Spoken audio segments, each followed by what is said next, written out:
Bienvenidos a este espacio de Centro Bíblico Crecer.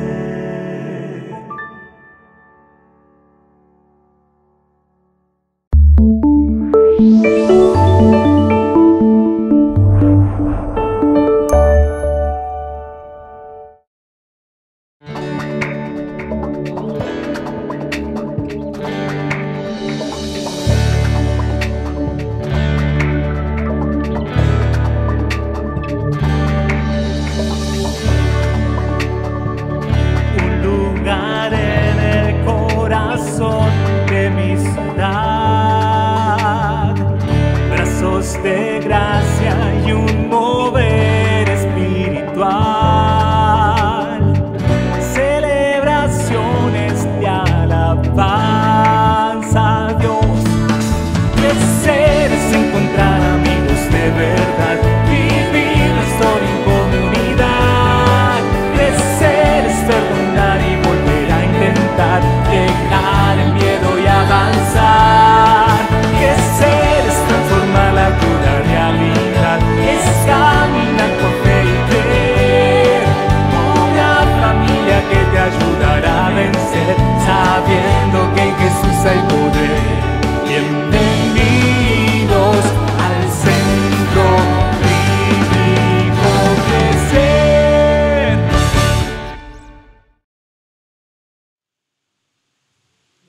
Es increíble el Señor. Dice una de las canciones que hemos cantado hoy, magnífico, magnífico es nuestro Señor.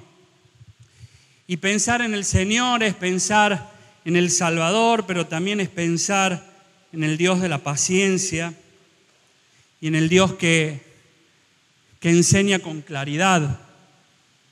Sabe que cada frase que hemos cantado, porque usted ha cantado hoy, cada frase que hemos cantado tiene que ver con la enseñanza de hoy, tiene que ver con el consejo del Señor para con nosotros. Por eso hoy vamos a escuchar palabra de Dios.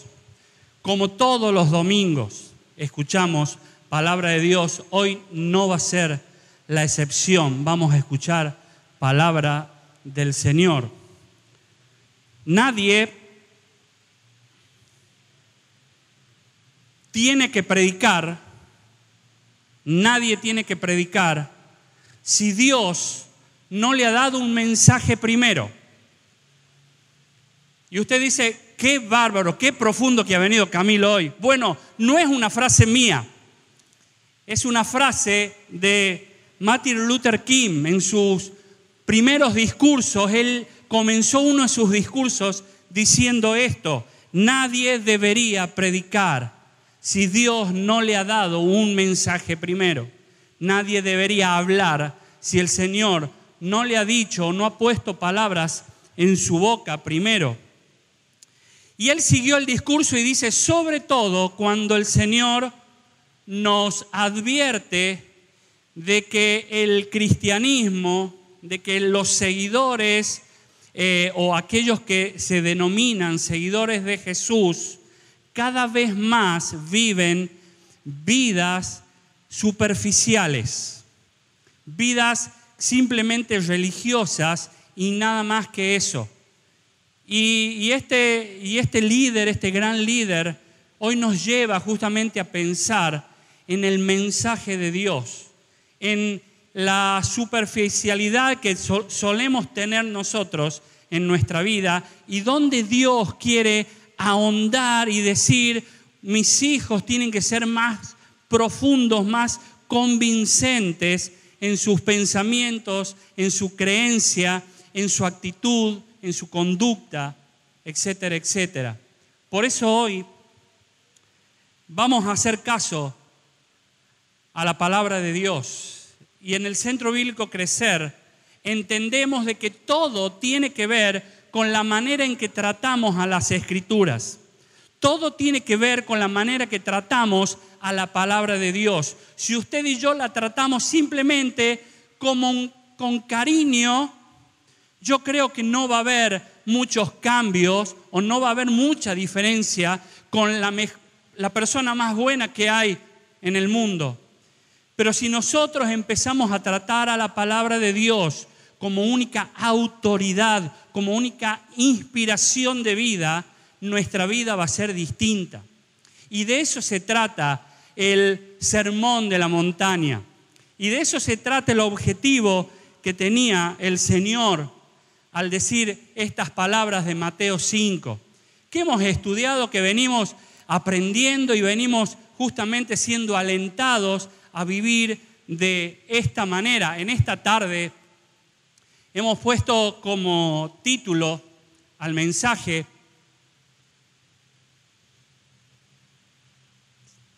los premios del hambre. Los premios del hambre, porque para Dios tener hambre trae premio, trae recompensa. ¿Hambre de qué? Bueno, ya lo vamos a ver, hambre de qué. Pero justamente cuando cantamos, te anhelo Dios, Señor, te necesito, está hablando de un alma sedienta y de un alma hambrienta de la presencia del Señor.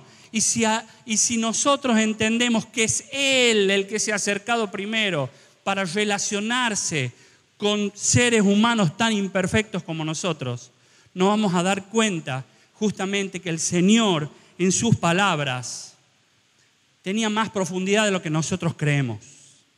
Usted sabe que el Sermón del Monte en un principio fue dado a sus discípulos. Dice Mateo capítulo 5, versículo 1, que Él estaba sentándose, dice, se habrá sentado debajo de un árbol, arriba de una piedra. Sentándose Jesús, vinieron a Él sus discípulos y abriendo su boca les enseñaba.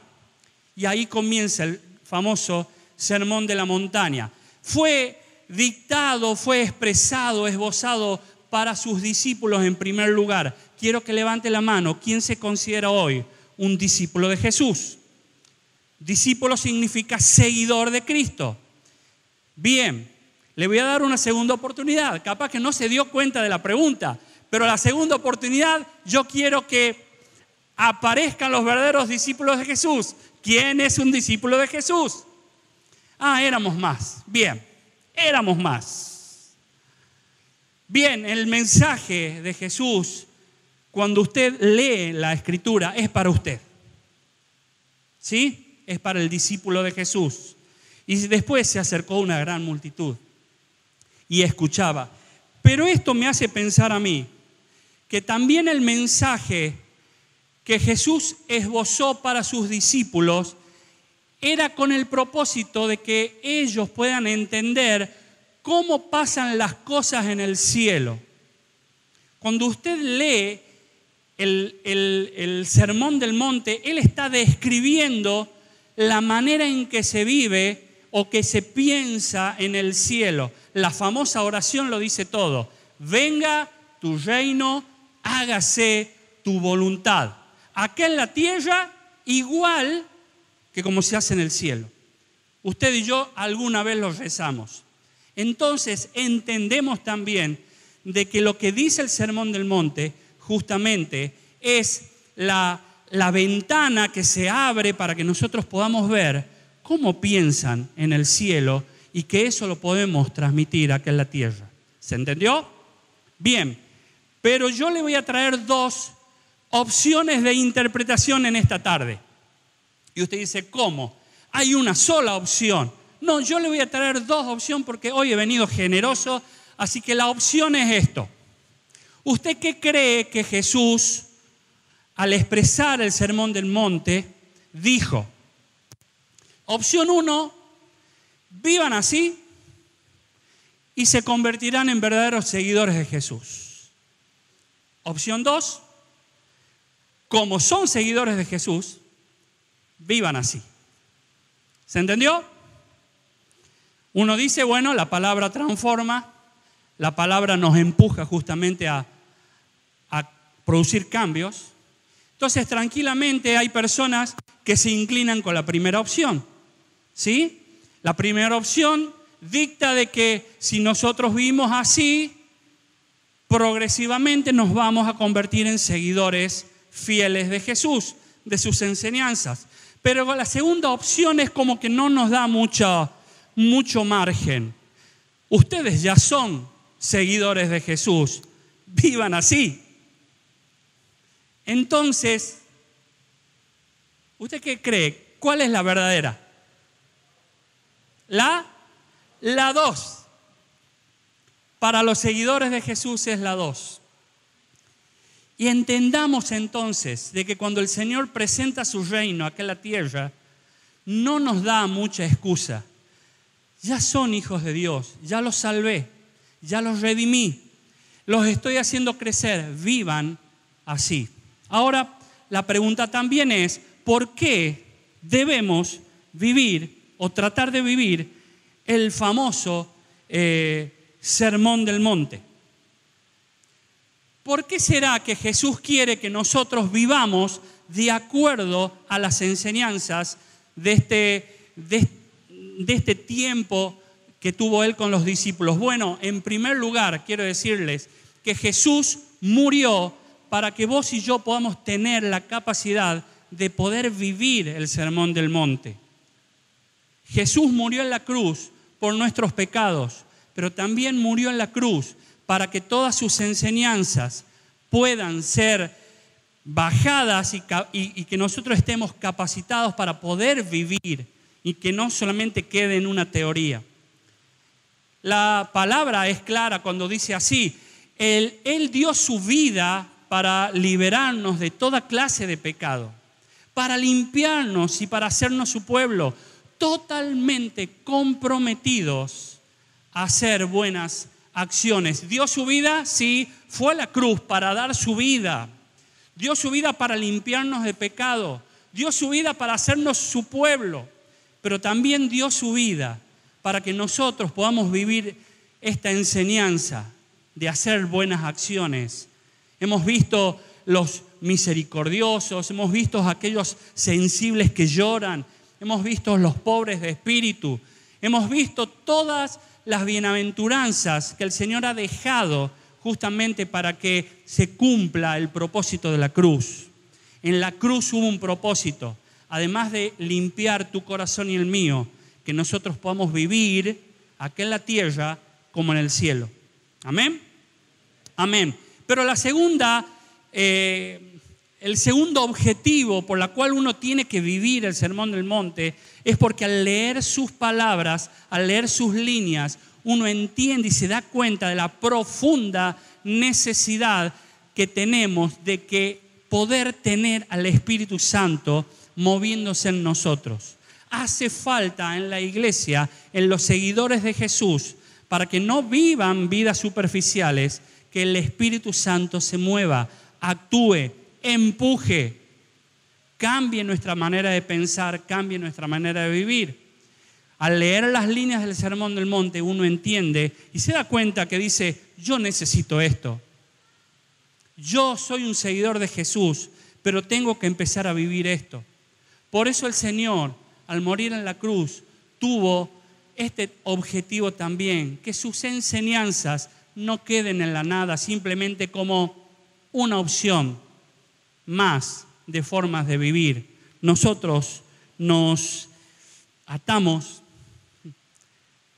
por amor al plan, al tratamiento del Señor. Bueno, ahora sí, vamos al versículo de hoy. Dice Mateo 5:6, bienaventurados los que tienen hambre y sed de justicia, porque ellos serán saciados. Vamos a leer todos juntos de nuevo. A ver, bienaventurados los que tienen hambre y sed de justicia, pues ellos serán saciados. Una versión que me gusta mucho es la Biblia, la palabra de Dios para todos. Dice esta versión, afortunados. Me gusta la palabra afortunados porque viene de fortuna, viene de ganancia. Afortunados los que tienen hambre y sed de justicia, porque quedarán completamente satisfechos por Dios. Y otra versión que les traigo dice así, felices los que desean de todo corazón que se cumpla la voluntad de Dios, porque Dios atenderá su deseo. Mire, querido seguidor de Jesús,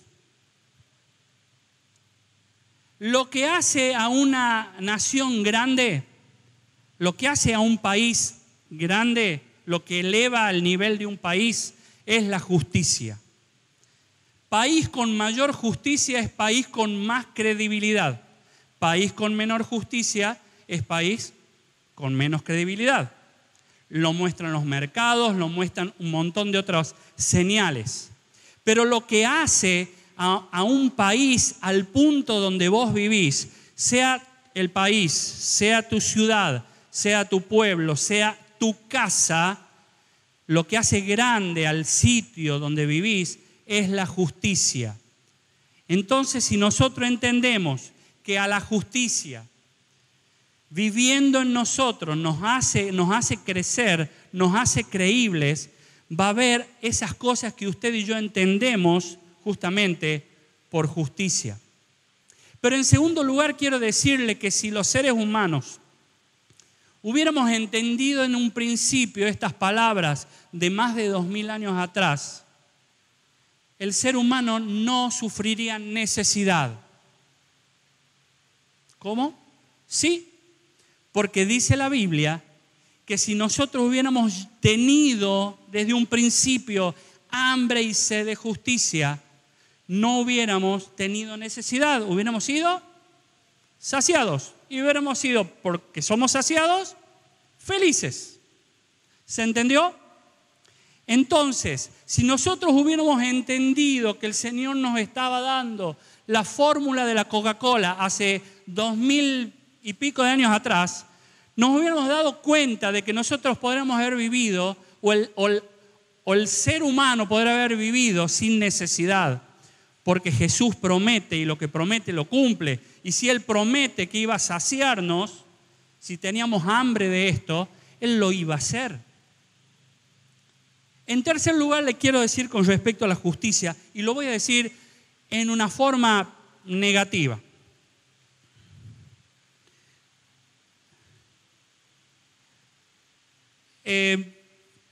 No dice el texto, no dice, mire la pantalla un poquito, no dice en ningún lugar el texto que yo tengo que tener hambre y sed de bienaventuranzas. No lo dice. No, tampoco dice que yo tengo que tener mi objetivo en alcanzar la saciedad. Yo necesito ser lleno.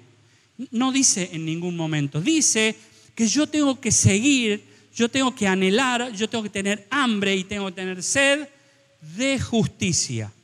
El resto se encarga el Señor. Y lo voy a explicar de esta manera.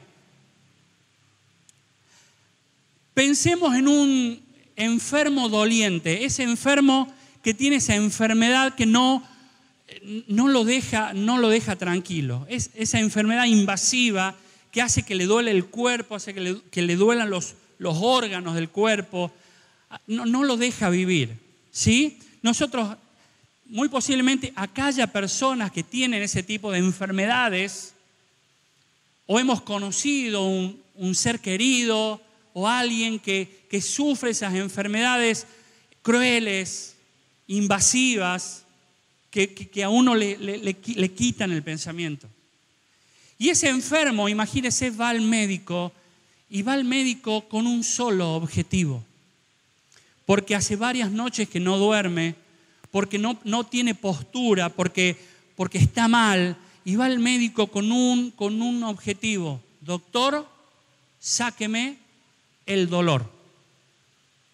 Ahora, si el médico atiende como prioridad esa petición, sería un mal médico, porque el médico fue enseñado para tratar ¿qué?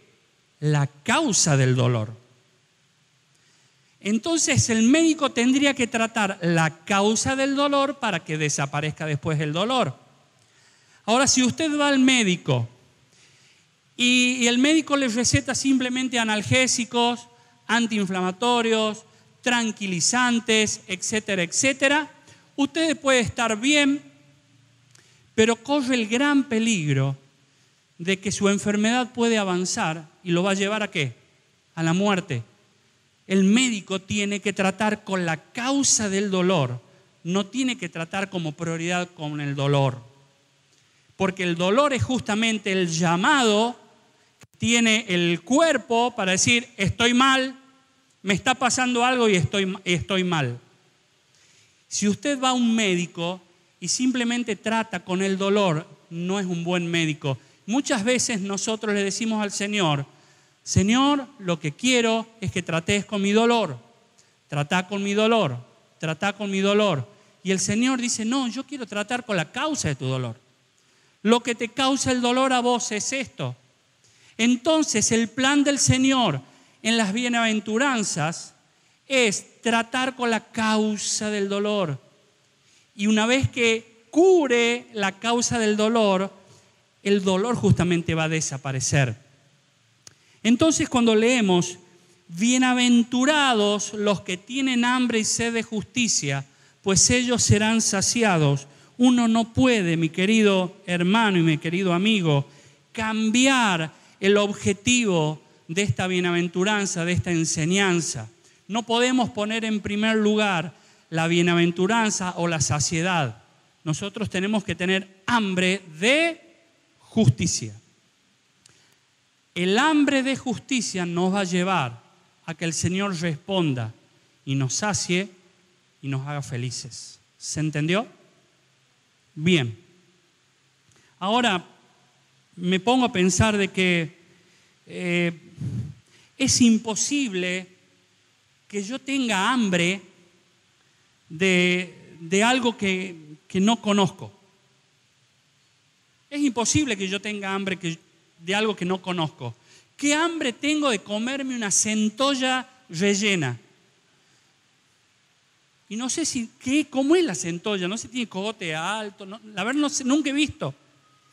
Pero es muy distinto a decir qué gana de comer una empanada, porque empanada he visto. ¿Se entiende? Entonces usted dice, qué hambre que tengo de justicia. ¿Sabe qué es justicia? Entonces, la pregunta de esta tarde también, que nos va a hacer pensar, es ¿qué significa esto que el Señor nos plantea? ¿Qué significa esta justicia? ¿De qué se trata este alimento que yo tengo que tener hambre justamente de este alimento de justicia? Y sobre todo pensar de que el Señor quiere que yo tenga hambre justamente de esto, y bueno, justicia es lo que veo en la tele, o justicia es lo que aprendí en la facu, o lo que aprendí en la escuela, los derechos, justicia es respetar, justicia es tener un código de convivencia, justicia es el logo de la justicia es la balanza, igualdad para todos, y todo eso está bien, pero eso no es justicia, esos son características de la justicia. Esos son tintes, condimentos de la justicia. Es como pensar de vuelta en la saciedad antes que en el hambre de justicia. El Señor quiere que nosotros tengamos hambre de algo que conocemos. Y Joel nos adelantó, y el grupo de alabanza nos adelantó con las canciones de qué se trata la justicia. Y aunque vos y yo muchas veces hemos dicho, ¿y dónde está Dios? ¿Y por qué ocurren estas cosas? Al Señor no le interesa la justicia. Quiero decirte que desde el Génesis al Apocalipsis, el Señor habla de justicia. La Biblia dice que Dios es justo y que su palabra es justicia. Texto conocido, si los hay, es 2 Timoteo 3:16. Toda la Escritura es inspirada por Dios y dice y termina diciendo y es útil para instruir en justicia. La palabra de Dios es justicia. Dios es un Dios justo. Pero también la Biblia dice que Jesús es nuestra justicia. Dice 2 Corintios 5:21, al que no cometió pecado alguno, por nosotros Dios lo trató como pecador para que en Él recibiésemos la justicia de Dios. Jesús es justicia. La Biblia dice que Dios ama a la justicia. La Biblia dice que Dios recompensa a los justos, recompensa la justicia. La Biblia dice que Dios hará justicia en el juicio final, cuando Él determine el fin de los tiempos. ¿Está preparado para ese juicio? ¿Está preparado para presentarte ante Dios? El salmo más conocido de todos los tiempos es el Salmo 23. Y en el interior de ese salmo dice esta frase: Él me lleva por caminos de justicia. Y podemos hablar toda la tarde de textos que hablan de justicia. El Señor tiene bien presente qué es la justicia. Y habla de justicia porque ama a la justicia. Ahora, ¿qué es la justicia? Bueno, la justicia es esto, escuche bien, y no nos olvidemos nunca más. Justicia es tener relación con el Dios justo. ¿Escuchó? Justicia es tener buena relación, íntima relación, completa relación con el Dios justo. Entonces ahí se nos abre el panorama y entendemos que cuando el Señor Jesús dijo: tengan hambre y sed de justicia, está hablando de relación. Porque cuando yo tengo relación con Dios, Dios promete saciarme y por lo tanto promete hacerme feliz. En el reino de Dios hay justicia, hay igualdad, no hay corrupción. Y ahora va a entender todas esas acepciones que tiene la palabra justicia. Ahora el Señor dice que yo tengo que tener relación con Él, tener relación y vivir bajo la manera que al Señor justo le agrada. Dice la palabra de Dios: si saben que Jesús es justo, deben también saber que todo el que practica la justicia es hijo de Dios. Si amás la justicia, si tenés hambre de justicia, sed de justicia, vas a practicar la justicia también. ¿Por qué? Y porque tenemos relación con el Dios justo. El Proverbios dice: en el camino de la justicia está la vida, y en sus caminos no hay muerte. Lea de nuevo, por favor, esta declaración: en la justicia está la vida, y en su camino no hay muerte. Y esto me lleva al pensamiento de Juan 3:16, que termina de la misma manera: porque todo aquel que en Él cree no se va a perder, más va a tener ¿qué? Vida eterna. En la justicia no hay muerte, en Jesús hay vida eterna. Es lo mismo. Yo tengo que tener hambre y sed de Dios. Dice nuestro lema, nuestro cartel allá de mi derecha, que nosotros tenemos comunión con el Padre y con su Hijo Jesús. 1 Juan 1:3. Eso es justicia. Muy bien, ya sabemos lo que es justicia: tener relación con Dios, tener hambre de Dios, de su presencia.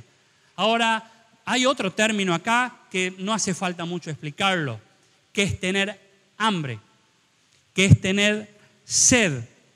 Y tener hambre y tener sed es justamente tener profunda conciencia de necesidad. Profunda conciencia de que tenemos necesidad urgente. Una necesidad urgente. Una necesidad que nos hace hacer cualquier cosa hasta saciarnos, porque nosotros justamente lo que hacemos es, tenemos un instinto de sobrevivir, de subsistencia. Entonces cuando tenemos hambre, ¿sí?, vamos en busca de eso que nos va a saciar, porque tenemos hambre. Ahora, el hambre es dolor. Por eso el Señor no quiere que solamente pongamos nuestras fichas en el dolor. El Señor en este caso dice: tengan dolor cuando no estén a la par mía. tengan dolor cuando estén lejos de mi presencia, tengan hambre, tengan necesidad, que les duela acá la boca del estómago, que no podamos dormir porque tenemos hambre. Y el salmista lo cantó de buena manera. Como el ciervo, dice, como el ciervo brama por las corrientes de las aguas, así clama por ti, oh Dios, el alma mía. Mi alma tiene sed de Dios, del Dios vivo. Qué bueno es copiar y pegar esto en mi vida. El salmista entendía que necesitaba saciarse de Dios. Y cuando entiende esto, nosotros entendemos de que el hambre es lo que nos va a mover a Dios. Si nosotros estamos como que no hay necesidad, ¿qué es lo que suele pasar? En las buenas son pocos los que se acuerdan de Dios. En las malas son todos los que acuden al Señor. ¿Sí? Hasta el más incrédulo. Dice Dante Gebel, en los aviones se acabaron los ateos cuando el avión empieza a moverse, ¿sí? Y de esto se trata. Ahora, el hambre nos mueve a buscar ese alimento, que el alimento es el Señor. Mire, Jesús lo explicó de buena manera. Él cuenta el relato de un hijo que decide alejarse del padre, salir de la casa del padre, porque entiende de que afuera de la casa del padre uno puede ser feliz. Y sale, se lleva hasta los recursos que no le pertenecían, se los lleva y se va a una ciudad, lejos, dice, la parábola del hijo pródigo. ¿Se acuerda esa parábola? ¿Sí? Ahora, el final de este muchacho es medio complicado. Si bien el relato termina en fiesta, pero el desenlace es trágico, es complicado. Dios no quiere que terminemos así, como este muchacho.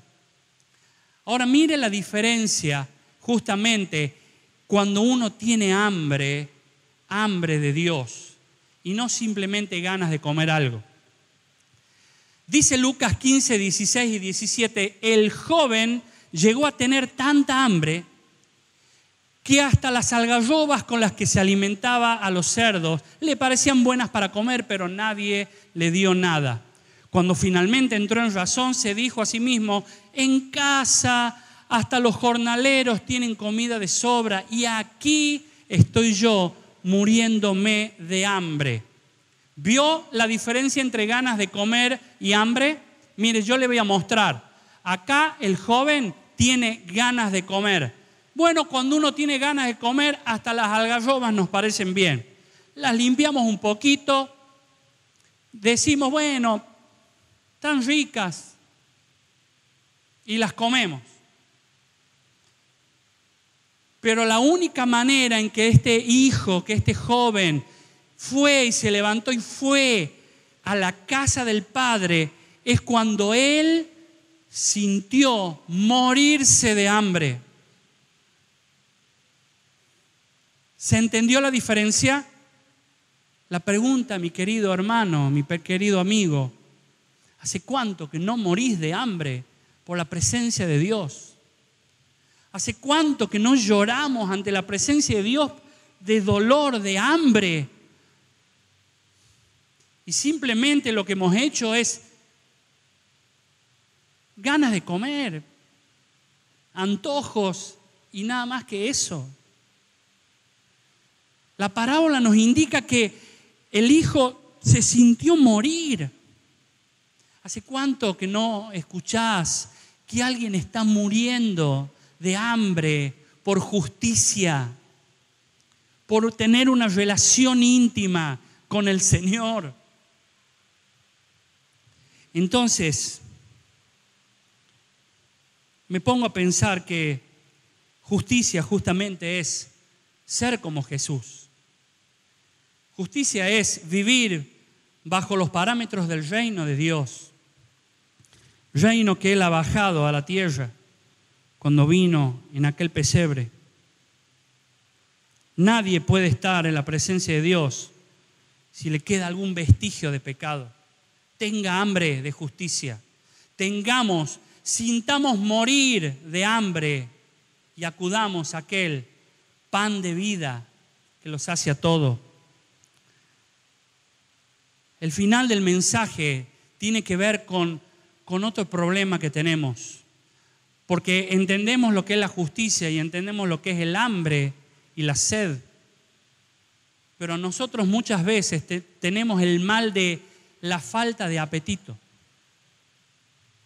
No tengo la necesidad de comer. Y me pongo a pensar en, no sé quién vive con adolescentes. Y usted sabe que un adolescente se come todo, ¿no? Es capaz de comerse un búfalo bien grande, no tiene ningún problema, ¿sí? Ahora imagínese su hijo adolescente, que es de comer 3, 4 platos de ravioles, que un día se levanta y dice, mamá, hoy voy a comer un tallo de lechuga nomás y nada más.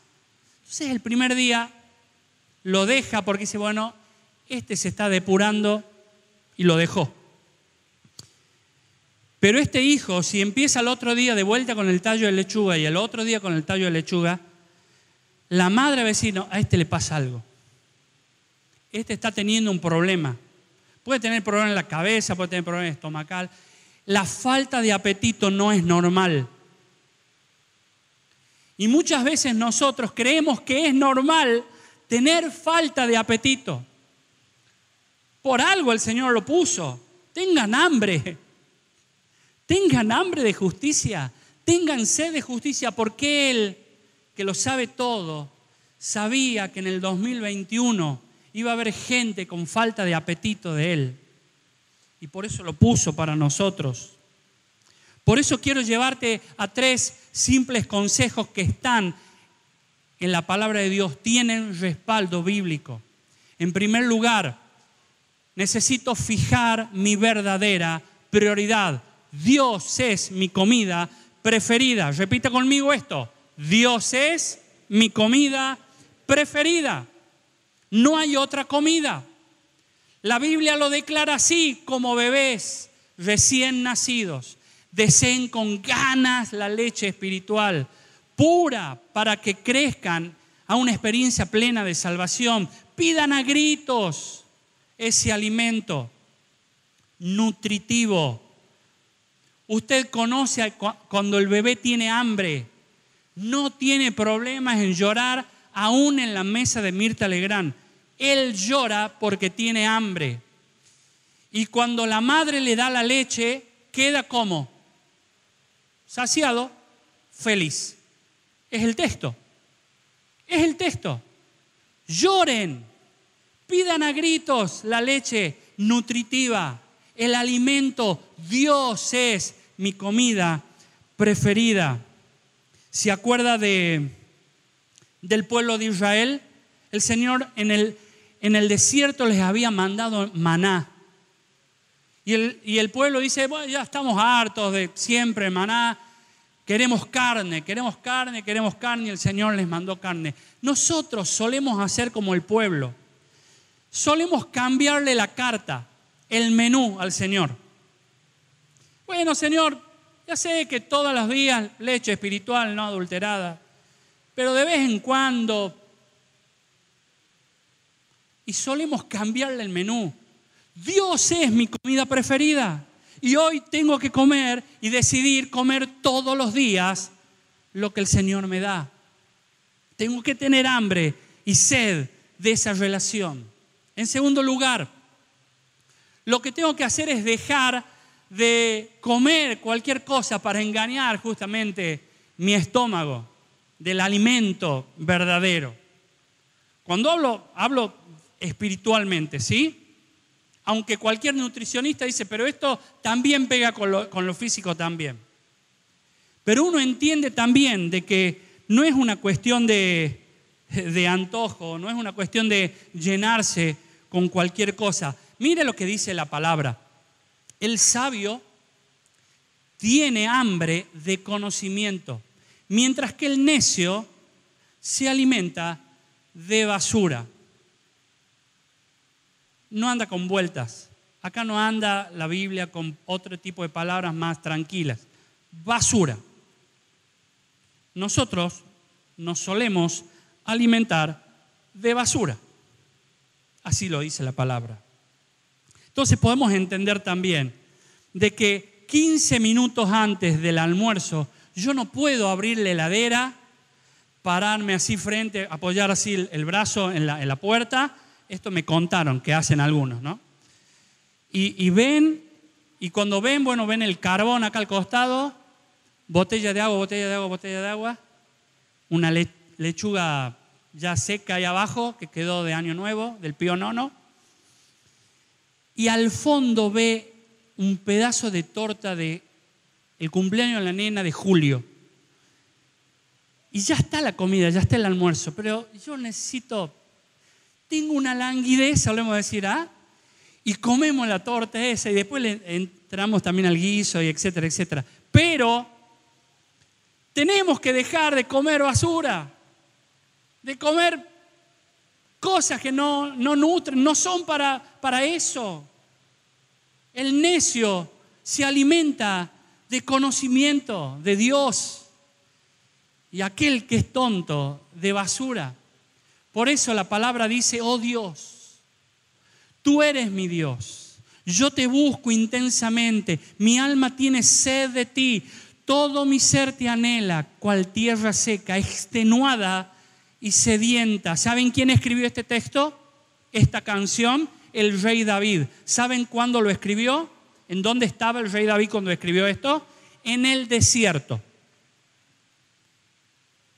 Dice todo, ¿no? Vos y yo cuando estamos en el desierto, ¿qué canción cantamos?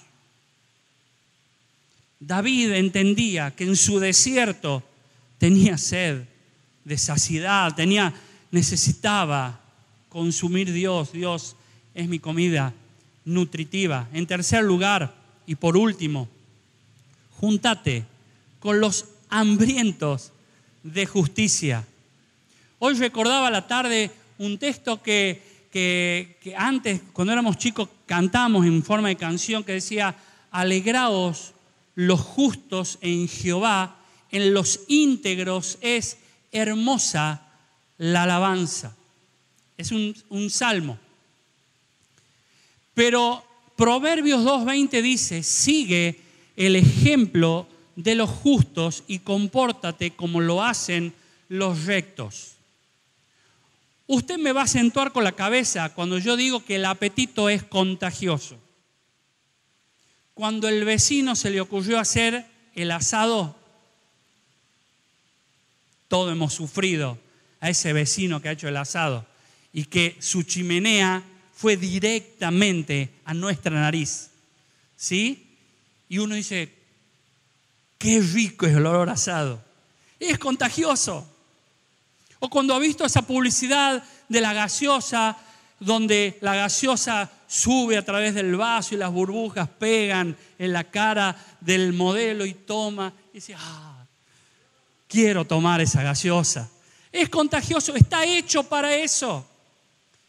El apetito, el hambre de justicia, hermano, es contagioso. Júntese con los hambrientos de justicia.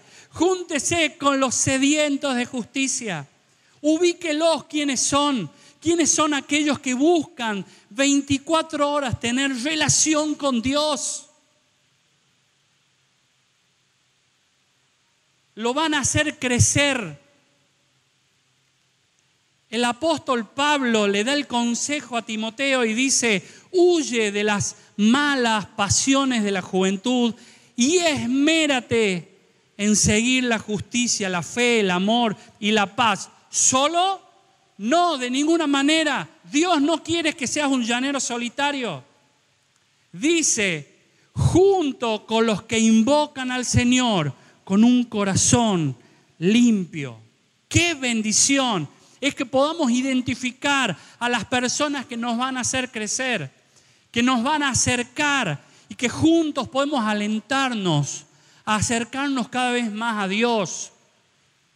Y no a los inapetentes o a los que creen que comiendo comida chatarra uno la pasa bomba y simplemente eso. Acérquese, juntate, tené más el grupo de WhatsApp, que no sea solamente el del fútbol, el del mountain bike, el del ministerio o el de cualquiera, el de la promo. Armate un grupo que diga hambrientos de justicia. Juntate con ellos, dice el Señor. Juntate con aquellos que invocan el nombre del Señor. Entonces, ¿cómo no vamos justamente a temer por la falta de apetito? Dios es mi verdadera comida. No tengo que comer cualquier comida. Me tengo que juntar con aquellos que tienen la misma intención, el mismo hambre estipulado por el Señor. Mira, en esta noche yo quiero dejarte un desafío. El profeta Amós es un profeta hambriento de justicia. Era el profeta que hablaba de justicia. Yo recomiendo leer el libro de Amós. Y cualquier descripción que hace Amós con la realidad que estamos viviendo en el país y en el mundo es pura coincidencia. No, usted va a leer a Amós y se va a dar cuenta el grito que él tenía, el hambre de justicia, porque había visto que el pueblo de Israel, que su gobierno, que su población se había separado de Dios y necesitaba de vuelta relacionarse con el Creador. Y él deja estas palabras: pero corre el juicio como las aguas y la justicia como impetuoso río. Mire, algunas versiones traducen la palabra impetuoso como eterno. Amós dice esto a un pueblo que sabía de qué se trataba, porque Amós lo que hace es comparar a los ríos de Israel, que en épocas de lluvia traían agua como si nada, caudaloso, pero en época de sequía era como nuestro río Albigasta acá, seco. Y entonces Amós dice que la justicia sea como un eterno río, un impetuoso río que no se corte, que la relación con Dios no se corte, que tengamos justamente presente todos los días de nuestra vida al hambre y a la sed de Dios. De eso se trata esta bienaventuranza. Y que en esta noche podamos tomar esa decisión de decir: desde ahora en adelante mi comida preferida es Dios. Pero no solamente va a ser un antojo de los domingos, va a ser una necesidad de todos los días. Y todos los días me voy a mover en eso. Ya no me voy a mover en busca de la felicidad. Dios se va a encargar de mi felicidad. Dios se va a encargar de saciarme, de llenarme. Yo me voy a encargar de lo que me corresponde a mí. Amén. Ponete de pie, vamos a orar. Querido Señor, tenemos hambre de ti. Tenemos hambre de conocerte. Tenemos hambre de consumirte. Tenemos hambre, Señor, de tu presencia. Señor, te anhelamos. Señor, estas palabras las dijiste para nosotros. Estas palabras las dijiste para que nosotros podamos entender de que si hay posibilidades de no tener necesidad, tenemos que tener hambre y sed de ti, del Dios verdadero, del que todo lo puede. Señor, bendice a tu pueblo, por favor. Y gracias, otra vez gracias por tu palabra. En el nombre de Jesús. Amén y amén.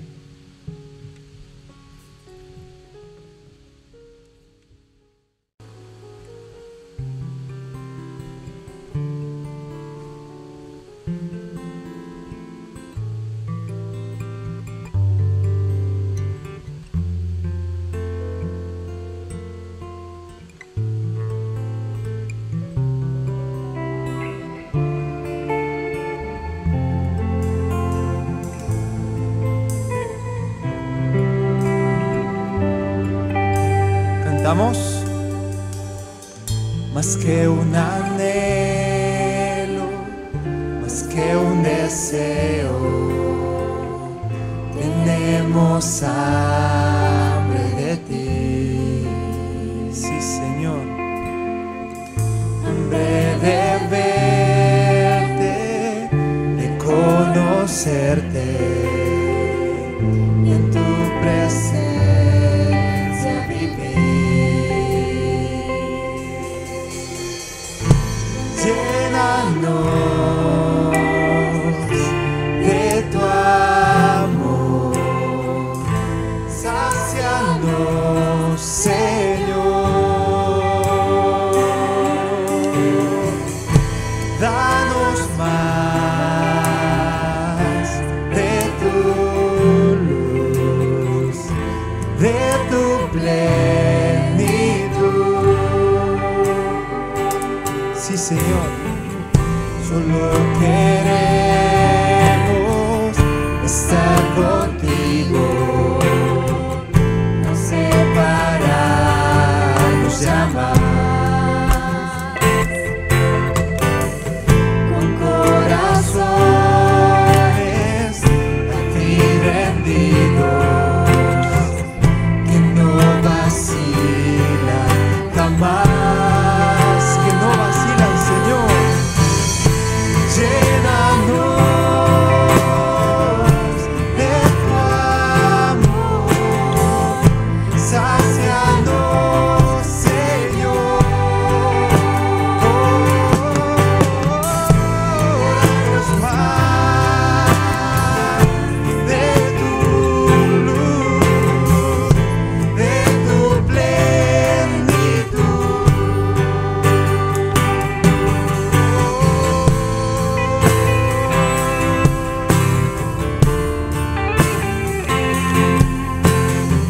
Hacé la obra, Señor, en cada uno de nosotros.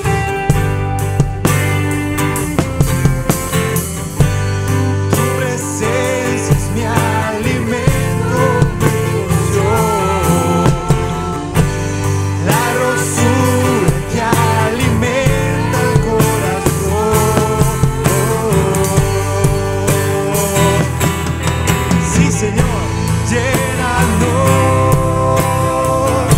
de tu amor, sácianos, Señor.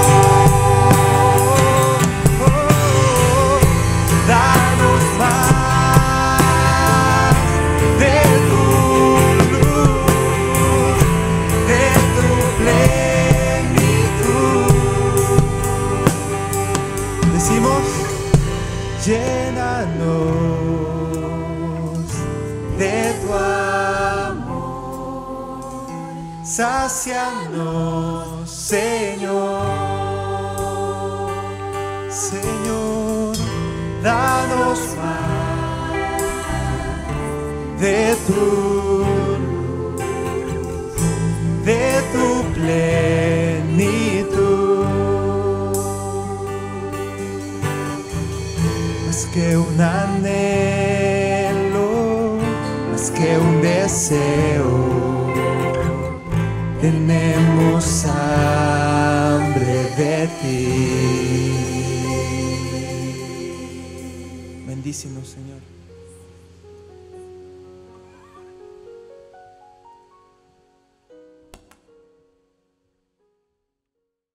Este espacio fue presentado por Centro Bíblico Crecer.